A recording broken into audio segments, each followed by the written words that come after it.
This is Season 1, Episode 2 of the AV Antics Podcast. I'm John Bournes, and joining me is my co-host, Cory Allen. If this is your first time joining the podcast, I recommend you go back and watch Season 1, Episode 1, where we sort of figured out how we were doing this podcast. Initially, I was the guest, but because we had so much fun, Cory decided he couldn't do it without me. And now we are co-hosting this, and we're going to be doing a conversational podcast where we'll have our musings on general topics and thoughts on the AV industry. Cory and I are both longtime friends and coworkers for well over 10 years now, longtime hockey teammates, and we are currently members of the services sales team here at Exertis Almo. And we are the only podcast on the Exertis Almo podcast network that is featuring friends and hockey players and service team members here in the company. Which is pretty crazy. Also, Cory, I noticed I am wearing the official merch of the Exertis Almo podcast network. Is that a cool thing, or is that like wearing the band T-shirt to the concert you're going to? Is that a bad thing? I think it's appropriate. I'm also wearing our merch, but I haven't put the logos on my hat yet. So, but eventually I'll have EAV right here in the center of my cowboy hat. But no, I don't think it's the same thing as wearing a band T-shirt if you're in the band. Although that was weird, and that was something that when I was in a band, one of the members of my band did. And I was like, you shouldn't do that, right? And they were like, I don't care, because the shirts and all. Well, is it cool to wear? Is it cool to wear the band shirt of the band you're going to go see? Like if you're going to a Slayer concert, is it cool to wear a Slayer shirt? Do that. Yeah, I mean, I did that with Motley Crue. Your dog is in the background walking in front of your lights, and it's creating some real trippy lighting effects behind you, by the way. I like it. A little pug man. Yeah. No, and I will say, I am really glad that we are bro hosts now. I think that's pretty cool. I'm very excited about that. Also, by the way, I wanted this to be a nice little surprise for you.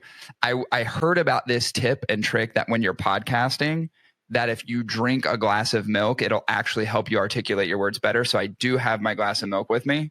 So I'm very excited about that. I would recommend that if we don't get canceled after episode 2, that in episode 3, you and I both cheers with a glass of milk every single time we podcast, because I heard what it does is it will actually help reduce the amount of mucus in your mouth and your saliva, so it can help you better articulate your words on the podcast. So I'm really excited to also, one, have a great conversation with you and a guest today. Also, I'm enjoying this delicious glass of whole milk. So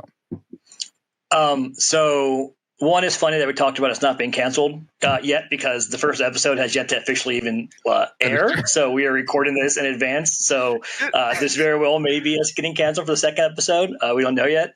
I also made a couple notes here, Cory, as I was listening to our first podcast this morning. I was going to say this is a podcast that talks about the audio video industry, but we also talk a lot about the following things: the Cleveland Browns, movies from the early 2000s, roller hockey, and a lot of time was spent talking about milks and juices. And you've already brought it back to milk. So this is like going to be a podcast that is like, that's going to be talking more about milk than about the AV industry potentially. It's very possible. And I hope that stays the same. Listen, we go where the audience takes us. I also do want to say, just in this intro, please, if you haven't already, if this episode 2 gets released, that if you want to watch it, that you can subscribe, obviously, on YouTube, and you can watch it so you can see the hilarity if you want to, but also available on all podcast platforms as well. So the likes of Apple Podcasts, which is like, is it Apple Podcast now? Or is it just, I think that's what it's called. It used to be something different. I just call it the podcast app. This little purple button on my phone. And then Spotify, which is, the second line. And then there's a bunch to follow that. So wherever you decide you want to listen to podcasts, will be available on there as well. So, Cory, the first podcast, you had done a little bit of a get to know me, because you were the host and I was but a guest. But now that we're peers and equals, I feel like we have done you a disservice, and then the fans must know more about you. So I have one silly question I'd like to ask you, and I'm curious to know your thoughts on it. It's a would you rather question, which don't do a would you rather. Which are types of questions that our soon-to-be guest is a big fan of. It's a simple one, Cory. Would you rather be forever itchy or forever sticky? Forever sticky. Oh, forever itchy. Forever itchy? Yeah, it's a real easy one for me because I'm like an obsessive hand washer. It's a real challenge when you have a daughter to, one, not be sticky because of their stickiness. And I have this already. It's not a germaphobe thing. I don't like stickiness to any degree. I mean, even the other day we were eating somewhere and I remember my feet sticking to the ground. And every time I picked them up, just like, I cannot stand that. So that's a very easy one for me. Forever itchy, whatever. I'll get used to that. The stickiness I can't handle. Has your daughter gotten into iPad yet? Does she have her own iPad or her own screen of some type? I guess I should keep it brand agnostic. Does she have her own tablet? She has her own tablet, but she prefers my cell phone. That she has locked me out of many times and has accidentally called 911 twice, and has also changed the language on my phone to Portuguese. And I had a real struggle trying to get it back to English. So these are all reasons why I refuse to let my kids ever use my phone, but also because their iPads are constantly covered in like applesauce and boogers and like it's not crumbs. And so like the sticky finger reaction is a big problem around my house too. My kids are like older. My kid's 9 and he's got the most disgusting iPad I've ever seen. He'd be like, Dad, can you unlock, because I have to put in a parental passcode from like download certain apps and stuff, and like just touching it I have to feel like I need to wash my hands for an hour. There's like latex gloves on every time you touch his iPad. Yeah, it's real gross. Yeah, we had to scrape it. Last time we cleaned it, we had to get like a scraper. We had to scrape like all the crud off it. Ew. Yeah, see, like even like keyboards and stuff, I keep very clean. I'm very diligent with that. I clean the keys on my keyboard. I actually pop the keys off and clean them, and I'll put them in a solution to clean them. I wash my hands. I have hand sanitizer probably 15 to 20 times a day, like legitimately. Like Howie Mandel kind of stuff, right? Not to that. He won't shake people's hands though. I'm not that bad. Like that guy won't even touch other human beings. I'm not that bad. It's just and it really isn't like a germaphobe thing. It is the stickiness. It's that I don't like. It's grime. It's stick. I just can't do it. So that question's a pretty easy one for me, just because I have such an adversity to being sticky. What about you? Can I flip it on its head? I think I'm gonna go itchy also, but like I don't like itchiness. When it got really cold, back in end of January, when it was in the single digits, I was so dry. I was like constantly like itchy and scratchy, and it was miserable. I think I'd prefer that over being sticky. Sticky's gross. Well, it is kind of weird too, thinking about the fact that like when I talk about washing my hands, because I don't like stickiness, the more I wash my hands, the more itchy they get because they dry out. So it's like it is really a one or the other kind of thing. Now, the other thing too is that like I'm also not a good moisturizer. Like I'm not, so I will obsessively scrub my hands, but also will just complain about them being dried and cracked, and I won't do anything about it whatsoever. So that's a fault of my own. That's something I should talk to my therapist about. Anyway, hey, we have a guest on today, which is very exciting. We do. Doesn't have to be a surprise because I'm sure it'll be labeled in the description of the episode, but we will be having on Morgan Glandorf, who is Director of Services, which would be nice to talk to about her. We have some topics we're going to discuss. We're going to get to know her a little bit. We do have some questions to ask her. And then we're going to get on the subject of something that has been part of our services offering for a very long time. Most people know, if you've done business with us before on the services side, that we do labor and installation support. We've done that in two facets for an extended period of time. And we're full installation, which is, hey, we send our crew out, right? And they do everything for you, provided we have all the information, or we do augmented labor. But we've since changed what we do and how we position what we do, we feel, for the betterment of our customers. So we're going to talk about that as well. And I'm excited to actually get into that topic because internally we've talked about it a lot, but we haven't necessarily expressed it too much externally. So that'll be a fun one to discuss. That was a very good podcast tease there, Cory. Way to tease the guest. I teased it a lot. It felt good too. You're welcome. Is that you're welcome? Oh, no, that's howdy. What's the inspiration for the hat today, by the way? I decided that on each episode I'm going to wear a new hat. So I decided that I'm probably going to have different facial hair every time I get on the podcast. So can you do that? That'll be something you can look forward to. I mean, I have so far. I had a beard last time, and now I'm going more mustache heavy. Oh, I like it. I dig it. I think also It's just some of the crazy antics you get with the AV Antics podcast. You get hats, cool you get optional mustaches. It's crazy, man. They may shut us down for this kind of stuff. I think it'd be cool if you just shaved your head. You have a weird skull, don't you? You look like someone has a weird skull. I don't know. I've never shaved my head. I'm the only Borns of like my generation and the previous generation who is not bald at the age of like 27. Really? So I feel like I owe it to the family to carry the torch. Your brother's bald? Bald enough. Bald enough. That's a great term. I mean, there's sliding scales of bald, right? Like he's not cue ball bald, but he's receding. Yeah, there's like thinning, receding. And then it's weird how people so at the age of 75, I know this is it's nothing to do with this podcast, but my dad's 75 years old, soon to be 76. My dad has a very full head of hair. I think this is where I get my hair from, right? Like my dad, that age, never bald, except I think this has happened in the recent 6 months. Like the last time I saw him, I was standing behind him. My dad's very short, so I can see down into his skull, not literally into his skull, into his skull, down on the outside of his, and he's got a bald spot that's just starting to form, right in the middle. Yeah. But it doesn't look like a natural thinning of hair. It just looks like someone just pulled a chunk of his hair out in the middle of his head. It's very strange. Maybe someone did. It's very possible. Deservingly so. You probably deserved it. We have a fun guest with us. Morgan Glandorf joining us. She's director of services. So we're all on the same team together, which is very fun. We're pals.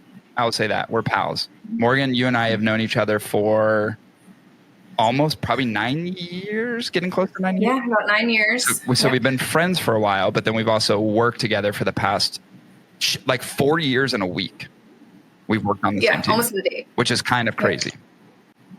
Was Morgan employee number one on the services team, or are you technically number one? No, I was not number one. Morgan and Jay were technically number one. This is actually a well-kept secret for services here that Darren Altman was actually That is true. One. Darren Altman was. I think he has PTSD from those days. He used to manage all of the labor projects and everything, and that's when they diversified and split the services among the BDMs. But when they added a project team, that's when I joined. He really goes out of his way to conceal that, doesn't he? He does, and I make sure nobody forgets it. Yeah. Yeah. No, I okay. Now I remember that. And so there has been multiple iterations, like a phoenix rising from the ashes 3 times. And here we are. But I'm going to say, here's the one nice thing I'm going to say. Obviously, we've been friends for a while. We've worked together for a while. I could not do what I've done without you, because you have been so incredibly instrumental, obviously, in everything services. It's being built up to what it is today. And I've often said, if it wasn't for you, this whole thing would just completely erode away. And there probably wouldn't be a services division. So that's the one nice thing I'm going to say about you. And the rest of it, I'm going to talk an immense amount of someone bleep that. That's fine. I appreciate that. I'm sure it was really tough for you to say that. So good for you. I had to script it because it was almost like my brain wouldn't allow me to say that. Well, you had AI write that for you, right? Did you go into ChatGPT and just type in how to say something nice about someone you've worked with for a long time? Correct. And that's what you got? Correct. 100%. And then I said, and then it wrote me 3 paragraphs, and I just kept saying shorter. And they wrote me 2 paragraphs, and I said even shorter. And then wrote me 1 paragraph and 2 sentences. And so finally it was able to collapse it down. It was well said, to the point. Thank you. Yeah. And then for you to be able to read it, they had to put in the doodle soup so you could read the letters. They had to read it to him so many times that he just memorized it like somebody reading lines. We all know Cory can't read. I cannot read. That's kind of why I want one of those Apple Vision Pros, is because I feel like the shortcut and the cheat codes to being efficient with work, especially when you're not highly intelligent like myself, it's just a great shortcut to make you smarter than what you actually are and more efficient than you actually are. And I'm really looking forward to buying one of those. Hopefully the company will end up buying them for everybody. Then we can all have Apple Vision Pros and be highly successful in what we do. Are those weird, crazy goggles, what they put on horses so they don't get spooked? They look very similar. Yeah. This is also, Cory, 2 consecutive podcasts Apple where we Vision talked Pro. about the Apple Vision That Pro. is true. So unless they're sponsoring this podcast, we're probably going to get into trouble. Sounds like. I will say, we just wrapped up, and I'm not going to spend a lot of time on this at all, but we wrapped up the Almo DCE4, which was a shockingly good show. Not that they're not all good shows, but that one actually legitimately surprised me, and I would probably put it in the top 3 E4s that I've been to in terms of interaction, engagement, attendance. I mean, attendance was wild. I mean, even like the opening, the keynote, I looked around at some because I was like kind of shoved in the middle, sort of the room, so I couldn't see the people behind me. And I looked behind me, and it was literally standing room only, which I thought was crazy. I've never seen one of those spaces that packed, which was pretty crazy. Yeah, I haven't either. They did a great job this year. Yeah, a lot of good stuff. So Morgan, part of this is that we want to get to know a little bit more about you. And one of the things that and we've had this conversation before, but we always find it fascinating to an extent that like people getting into AV always seems accidental. So how in the hell did you end up at Exertis Almo? That is a great question. So very accidental, like you said. I was a military history major at Ohio State with a focus on pre-law. And I knew that I wanted to take a little bit of time between undergrad and law school. So I was looking at jobs. My now husband had moved to Baltimore, Maryland for work. He was a year older than me. And I loved the city. I went to visit a few times. So I was looking out there and in DC and interviewing, and I ended up applying for a returns coordinator position here and got a call from Lindsay Sittner, who's our IS director, and asked to set up an interview. I said yes, booked a ticket from Columbus to Maryland, interviewed, and they offered a job. I ended up accepting, and under the premise that I'd have to wait till May when I graduated, and moved out to Maryland the day after I graduated OSU. So how many jobs, how many positions of the company have you occupied since you've been here? So I started as a returns coordinator, and then we acquired IAVI about a year after that. And that required creating a returns manager position. So I was lucky enough to get that role, held it for probably a year, and then I became a services project manager. And I always joke, and Cory, we've talked about this, every other position I've had has kind of been created as we've grown as a team in a company. So right. After project manager, I went on maternity leave, and you realized the extra crap I was doing outside of that. And you were gracious enough to create a role for management when I returned to kind of encompass those other responsibilities I'd taken on. And then late last year, I was promoted to director of services. So I guess that would be 5 different roles in about 9 years. So that segues nicely into a question that I think we're going to ask most of the guests that we have on here, because I think it's a funny topic. So we all obviously work in AV, and we all have a good understanding of what the AV industry looks like and what we do.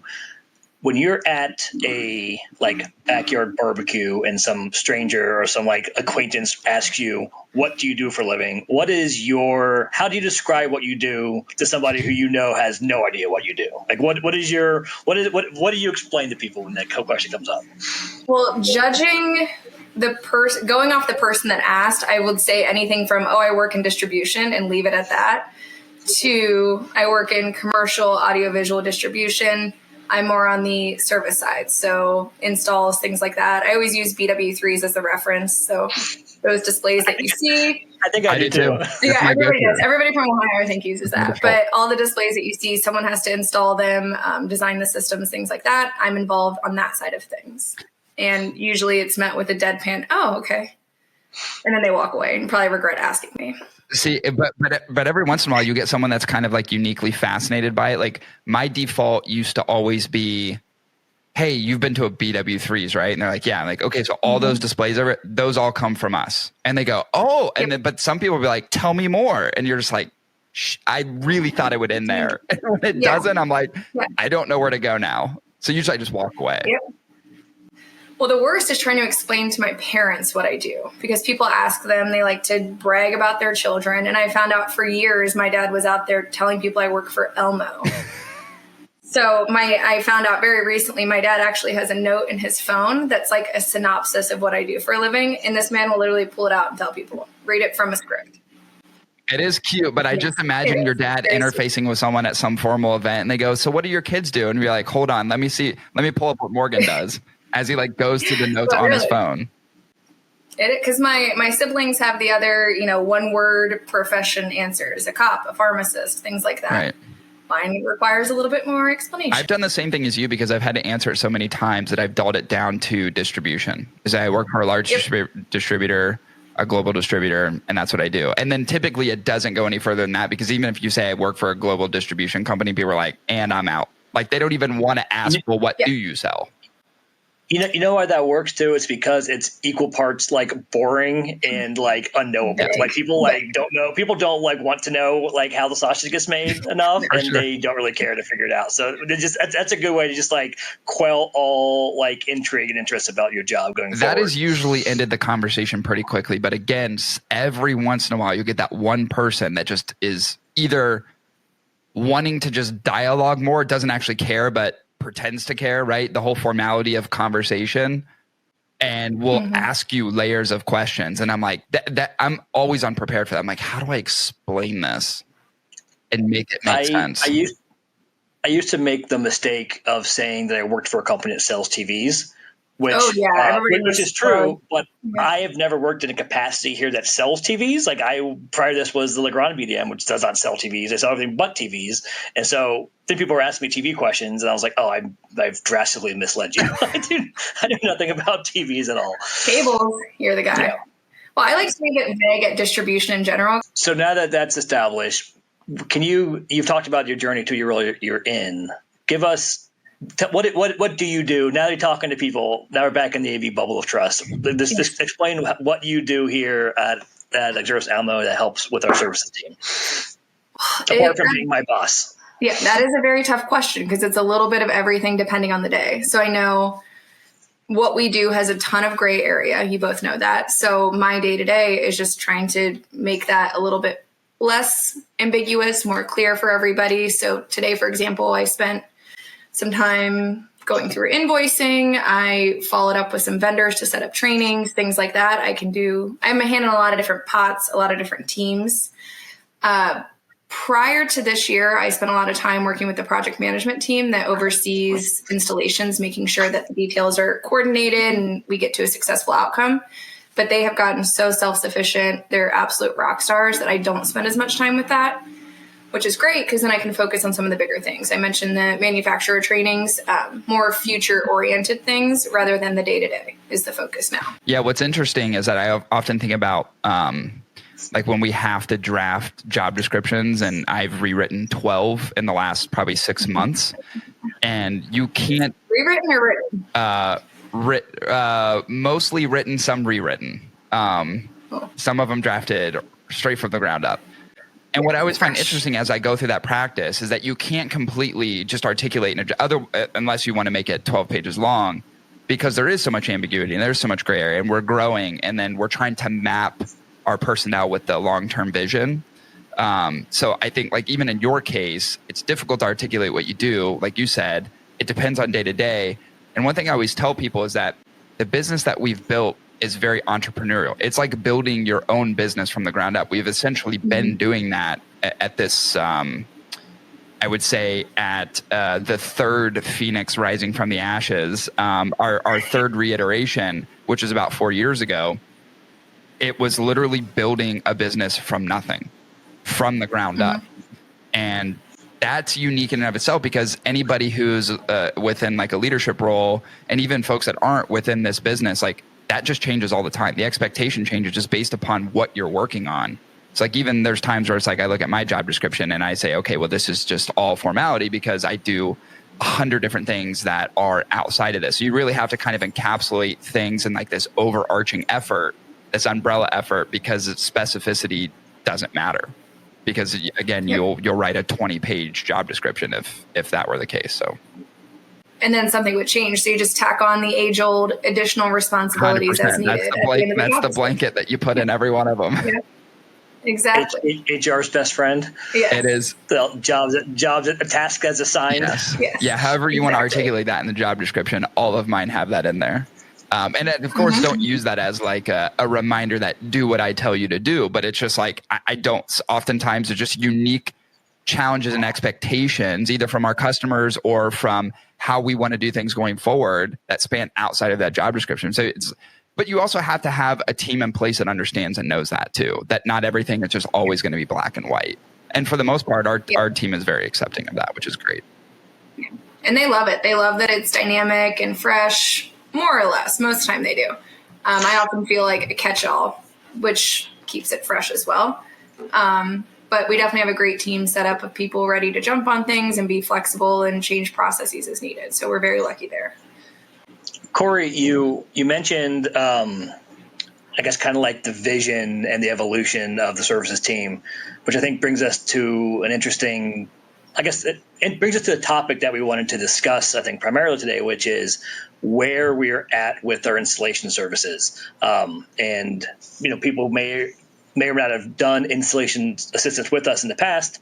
And, we've handled it historically multiple different ways. We've done like what we used to call staff augmentation, which is we would send in like a helper tech or like an aide or whatever to assist on a job.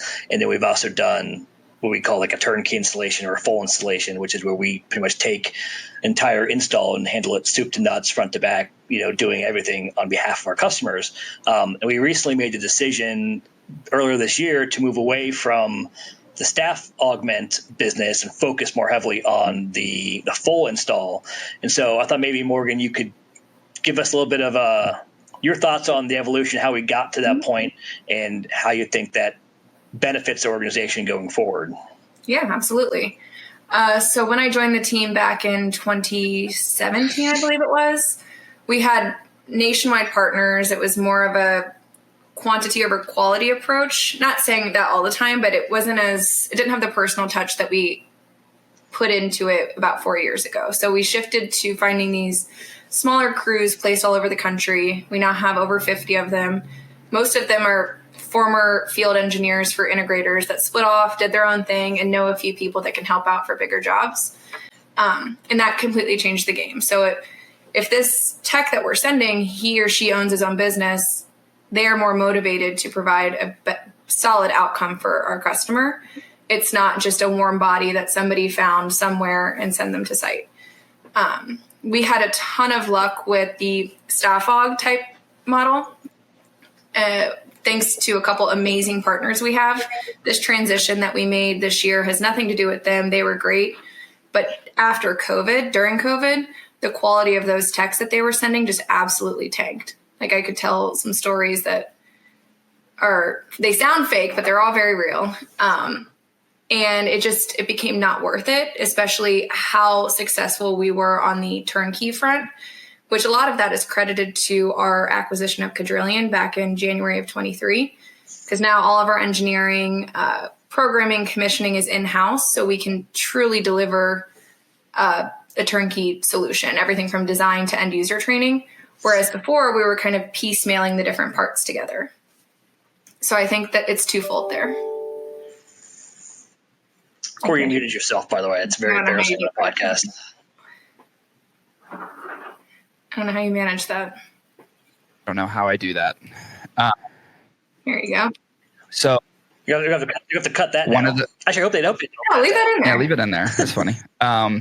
One of the things that's interesting too that we've talked about is that, and this is kind of the ironic position of staff augmentation, is that typically when times are bad or integrators are having a rough time, either financially or contending with something like the pandemic or some sort of recession, one of the things that you get is an opportunity for better independent techs to be available, which makes staff augmentation or helper techs more inviting because you have a larger pool to pull from, and you typically have higher level techs working obviously independently.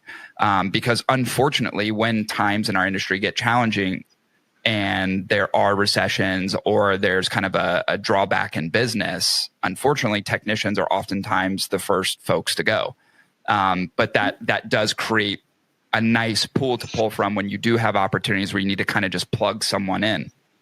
And unfortunately, over the past few years, post-pandemic, everything in the AV industry, despite, the hybrid workspaces and the whole thing and return to work and all that still be kind of up in the air, the AV industry overall has been thriving.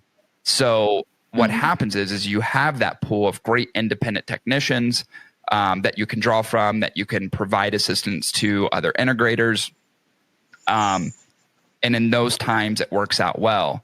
However, when integration companies get back to good, they want to hire those techs back. They want them back in their pool. So what happens is those great, amazing techs that are working independently will then find integration firms to work for. Because if you think about it, listen, if you're an independent tech, you're managing your own work through whatever platform you're involved in, or if you're just 100% working independently, you're covering your own health insurance, you're covering all your own expenses. You're having to manage more than just being on the job and working. And a lot of times it's more compelling for someone who may be working independently to look for that work where someone is managing those things for them and providing the benefits and providing the healthcare and the whole thing. So what happens is that pool ends up shrinking. And that, I think that's a challenge that we've run up against in the past year and a half, because at one time, helper tech, staff augmentation, however you want to define it, was a significant part of our business. Oh, it was the biggest chunk of our business by quite a bit. And we had several people we could call. We knew by name. Like it was wonderful. The expectation has just changed over time. And it's not just with us, right? Like that's the one thing I always kind of want to be clear about is like, if we're making these decisions, one, we're making them because we want the best outcomes for our customers as possible.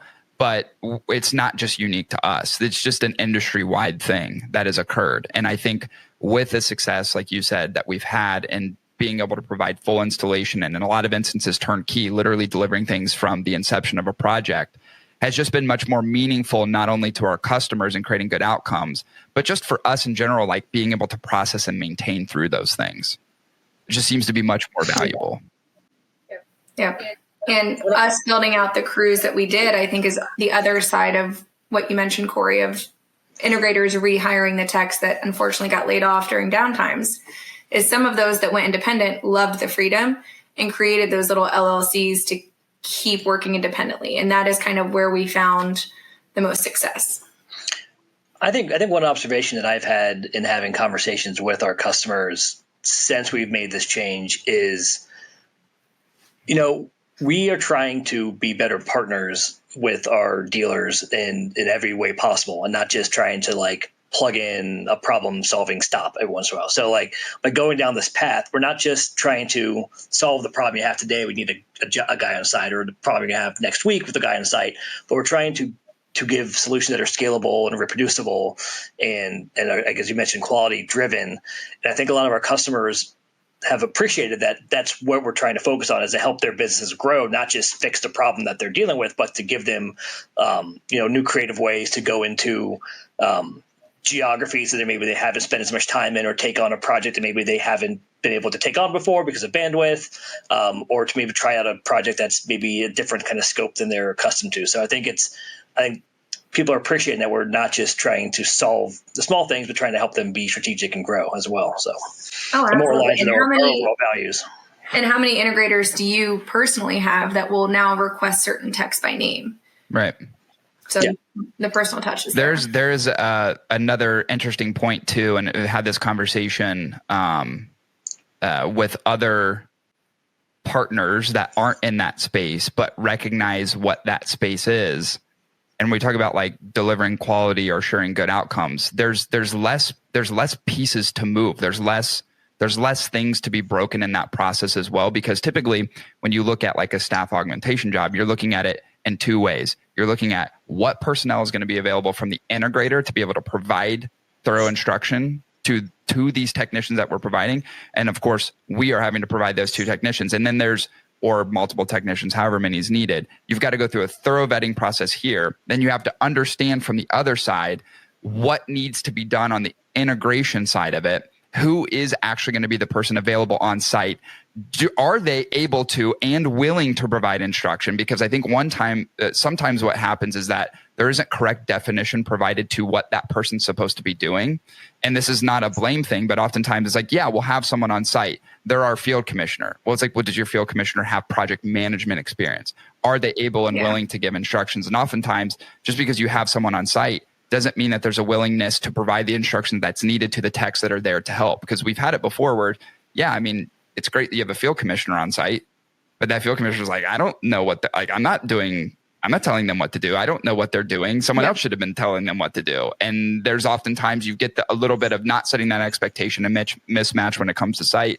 And of course, it's not a pointing fingers or blaming thing. It's just not being able to calibrate appropriately as far as what is actually needed to do a job correctly. It's much more confidence in being able to send an entire crew out that understands, here's what the BOM is, here's what the scope of work is. It's my crew going and do this. We will make sure that the value of which you want to provide as an organization, both as an integrator and us as a distributor, to the end user collectively, we're all in alignment on. It's easier to do that than it was with the other recipe that we kind of had before. What's funny also is as I've been going through this role for the last 6 months, one of the first questions that came up was like people asking for lead techs. And I learned over time that like what is a lead tech varies from company to company to company to company. So when someone says I need a lead tech or I have a lead tech, like the expectations of what that means like aren't really standardized across the industry. So a lead tech at company A can be very different than lead tech company B. So it's hard for us to anticipate that, and also have good outcomes because we don't always know what lead tech means. Yeah, and we could go down that rabbit hole. Like industry definitions and best practices and principles are not a thing. It doesn't exist. Like Morgan and I are both a part of an operations group that is talking about solving these problems once a month. Or every single month. I've been a part of it for 2 years because it is challenging that everybody does have their own definition. It's no different than, oftentimes you have someone that says, I need a level 2 tech. It's like, what's your definition of level 2? I guarantee it's different than mine. I guarantee it's different than this other integrator versus this other integrator versus another partner that we may have to tap into. I think part of it is the specificity and clearly defining what those expectations are. And that's honestly, it's one of the reasons why I think we have been so successful in what we've done in more turnkey or full system solutions is that as a team, we're really good about making sure that we're uncovering the details of a project so we can ensure a good outcome. The ambiguity that exists oftentimes in, hey, I just need 2 people to be on site to give instruction to. It's like, whoa, like what preparation is there for that? And what are the details? What are we going to be running into? And then oftentimes it goes, and we've had this as a problem before. It's not a bash fest or anything like that. It's some of the challenges that we run into. You get 2 people that go to site and they go, well, I don't understand why this person doesn't have soldering experience. And then you go, what did you? I was just about to use that exact example. Were they asked to solder? Because guess what? Soldering is somewhat of an old practice. Soldering it's not as common as what it used to be because now you have a lot more finished cables or you have quick connectors that you can put onto cables now where soldering is perhaps not the standard. So because I can't believe this person didn't solder. It's like, well, did we set an expectation that they were supposed to? It's those kind of level of details that you need, even in those instances where you can't just say, hey, I need 2 people for 2 weeks. It's like, what will they be doing? What will they be in charge of doing? That's the most important piece of information that we can get. Yep. So just kind of it's interesting how much that has shifted over time because there was a period of time, we'll call it 6-7 years ago, where outsourcing labor in general was insanely taboo in our industry. I mean, I watched I remember having these conversations with some integrators at Infocom, and I do appreciate this about people making sure that their reputation remains intact. We're like, no, my technicians and only my technicians. And then you start to get into how will you if you want to grow and expand, what's the solution to do that? And then realize that the scalability of continuing hiring and develop and training technicians across the country becomes much more challenging. And then that's really kind of that adoption of third-party resource. That's really when it kind of came into play. And that was just as recent as 5 years ago before that actually became something people and most integration firms were like, okay, yes, let's go down this path. Before that, it was like, absolutely not. And what's even crazier to think is that there are integrators now who outsource almost all their jobs. They don't even have in-house installers. They outsource all the labor. So it's funny that that's transitioned that quickly in some places. And I think the way the market turned during COVID is largely responsible for that too. All these, as Cory said, usually the technicians are the first to go. nobody wants to lay off like that. And I think they found that they could still operate thanks to those who are offering outsourced services.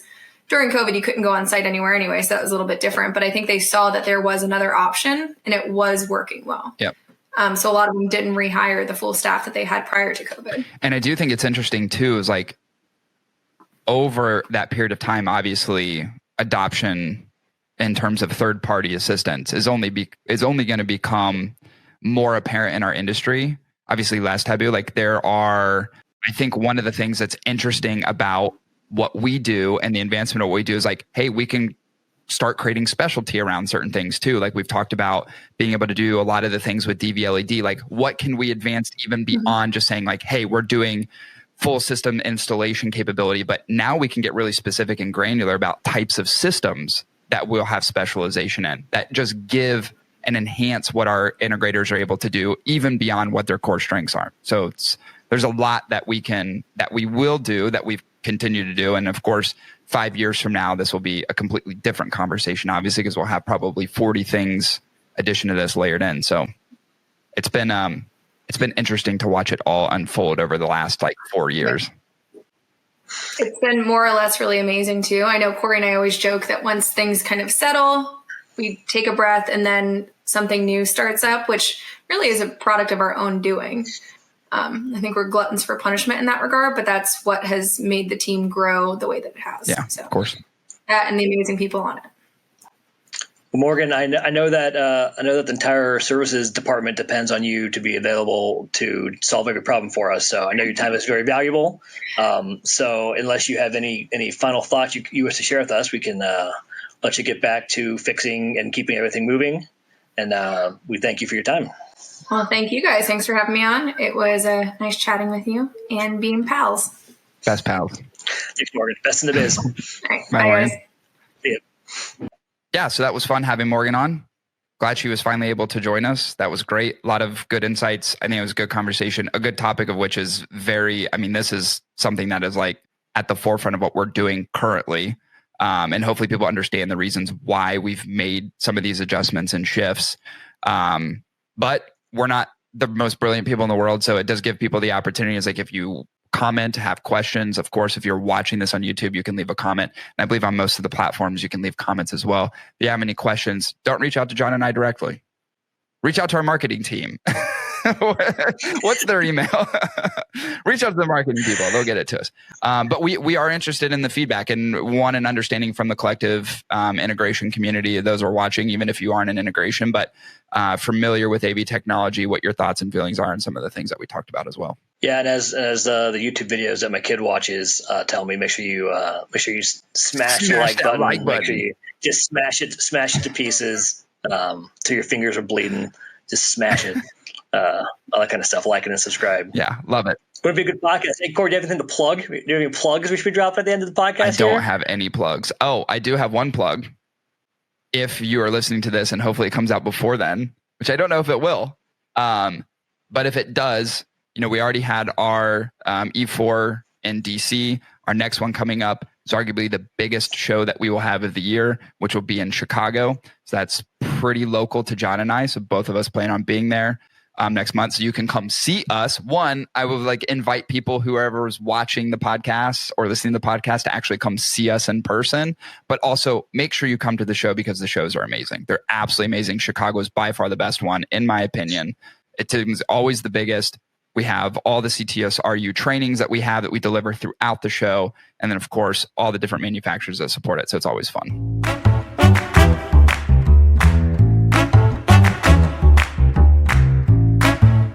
All right, that does it. That'll conclude episode 2. John, always a lovely time. And we'll catch you next month with episode 3. See you, everyone.